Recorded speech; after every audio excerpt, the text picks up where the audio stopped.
നമസ്കാരം. മമ്മയുടെ അടുക്കളയിലേക്ക് സ്വാഗതം. ഞാൻ ഗീത. ഞാൻ ഇന്ന് വീണ്ടും ചപ്പാത്തി മേക്കറുമായിട്ടാണ് വന്നിരിക്കുന്നത്. നമുക്കിന്ന് മുട്ടദോശ ഉണ്ടാക്കാം. അപ്പോൾ ഈ ചപ്പാത്തി മേക്കറിൽ ഞാനിങ്ങനെ ഓരോ കാര്യങ്ങൾ ചെയ്ത് നോക്കാറുണ്ട്. അത് നിങ്ങളെ കൂടി ഒന്ന് കാണിച്ചു തരാമെന്ന് വിചാരിച്ചിട്ടാണ് ഇങ്ങനെ ചപ്പാത്തി മേക്കറിൻ്റെ തന്നെ വീഡിയോ ഇടുന്നത്. അപ്പോൾ നമുക്ക് തുടങ്ങാം. ഇതിന് വേണ്ട സാധനങ്ങൾ: ദോശമാവ് വേണം. പിന്നെ ഞാനൊരു മുട്ട ഇങ്ങനെ അടിച്ച് മുട്ടക്കൂട്ട് ഉണ്ടാക്കി വെച്ചിട്ടുണ്ട്. സവോളയും പച്ചമുളകും കറിവേപ്പിലയും കൂടെ ഞാൻ മിക്സിയിലൊന്ന് ചതച്ചെടുത്തു. അതായത് നമ്മളിത് കഴിക്കുമ്പം പച്ചമുളക് എടുത്ത് കളയാൻ പറ്റില്ലല്ലോ, അപ്പോൾ അതുകൊണ്ടൊന്ന് അരഞ്ഞിരുന്ന് കഴിഞ്ഞാൽ നന്നായിരിക്കും. പിന്നെ അല്പം മുളക് പൊടി, കുരുമുളക് പൊടി, ഉപ്പ്, ഇത്ര ഇട്ടിട്ടുണ്ട്. അപ്പോൾ ഞാൻ ചപ്പാത്തി മേക്കർ ചൂടാക്കാൻ വെച്ചിട്ടുണ്ടായിരുന്നു. അത് ചൂടായി. ഇനി നമുക്കിതിലേക്ക് മാവ് ഒഴിക്കാം.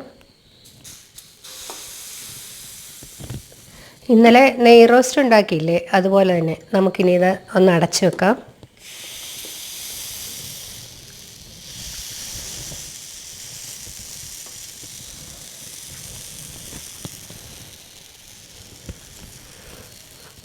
ഇനി ഇത് തുറന്നിട്ട് കണ്ടോ, രണ്ട് സൈഡിലും പറ്റിപ്പിടിച്ചിരിപ്പുണ്ട്. ഈ മുട്ടക്കൂട്ട് ഒഴിക്കാം. ഇത് മുഴുവനായിട്ട് ഒഴിക്കാൻ പറ്റില്ല, കുറച്ച്. ഇനി നമുക്കൊന്ന് സ്പ്രെഡ് ചെയ്ത് കൊടുക്കാം.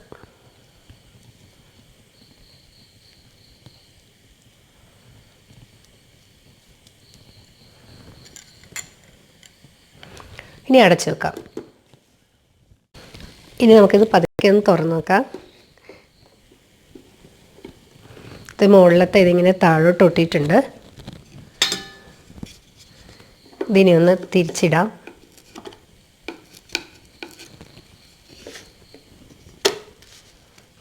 ഒന്നുകൂടെ വേണമെങ്കിൽ ഒന്ന് പതുക്കെ ഒന്ന് പ്രസ് ചെയ്യാം.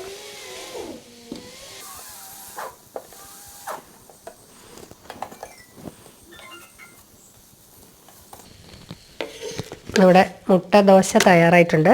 കണ്ടോ എത്ര പെട്ടെന്നാണ് നമ്മുടെ ഒരു മുട്ട ദോശ അത് റെഡിയാക്കിയതെന്ന്. നമുക്കിനി അടുത്ത് ഒഴിക്കാം. ഇതിൽ നമുക്ക് സാധാരണ ദോശ ഉണ്ടാക്കാം കേട്ടോ. അതിങ്ങനെ അമർത്തി അടച്ച് വെക്കാതെ അങ്ങനെ ഉണ്ടാക്കാം.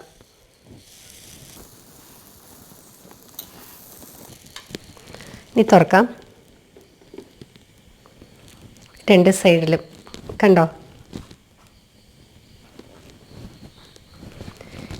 ഈ സൈഡ് കാണാൻ പറ്റുന്നുണ്ടോ?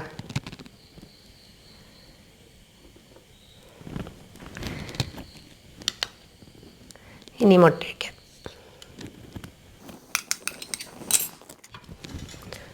ഇനി ഇതൊന്ന് സ്പ്രെഡ് ചെയ്ത് കൊടുക്കാം.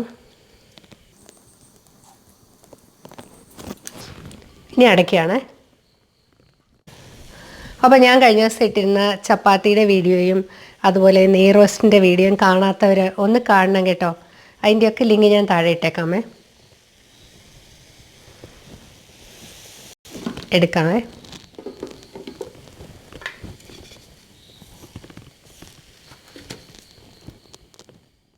അങ്ങനെ നമ്മുടെ മുട്ടദോശ തയ്യാറായിട്ടുണ്ട്.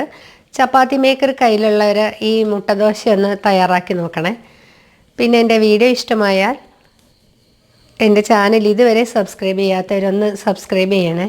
അടുത്തൊരു വീഡിയോയുമായി വീണ്ടും കാണാം. Thank you.